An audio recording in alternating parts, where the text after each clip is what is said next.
clair qu'ici, avec mes collègues du CIO et avec l'équipe de Dakar, l'agenda ne souffre pas de retard. Mais je parlais plutôt d'impondérable, un imprévu qui peut arriver. C'est pour ça que j'ai parlé de ça. Et vous avez raison de le dire, c'est depuis 2022, avec le Covid, comme l'a répété très justement Christophe Diby, ça nous a donné vraiment le temps de nous retourner et de voir même l'immixtion d'un stade flambant neuf et qui nous accompagne et qui n'était pas dans le programme initial. Dans la question, il y a la réponse. C'est une vérité évidente par elle-même. Si Dakar accepte de recevoir les Jeux Olympiques, c'est qu'il y a un spectre pour le Sénégal, pour l'Afrique, et qui plus est, c'est une première en Afrique. D'abord, ce ne sont pas des Jeux africains, c'est les Jeux de l'universel. Le monde entier viendra, y compris la personne qui a posé la question d'Australie.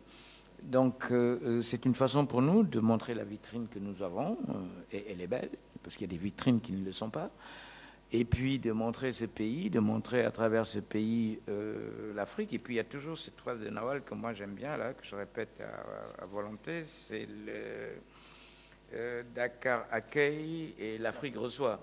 Donc, c'est une façon, dans la dynamique actuelle du monde, et dans l'ordonnancement actuel du monde, de montrer que quelque part, il y a un petit coin, une presqu'île, et autour d'Amniadio et autres, qui existent dans le monde, et que c'est agréable de venir voir ce que nous savons faire.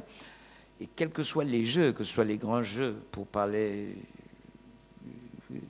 en termes de taille simplement, ou les Jeux Olympiques de la jeunesse, il y a le monde entier concourt, et que ce soit sous pavillon français, suisse, américain ou anglais, il y a toujours des Africains qui gagnent aussi, peut-être sous d'autres drapeaux, mais qui sont des Africains.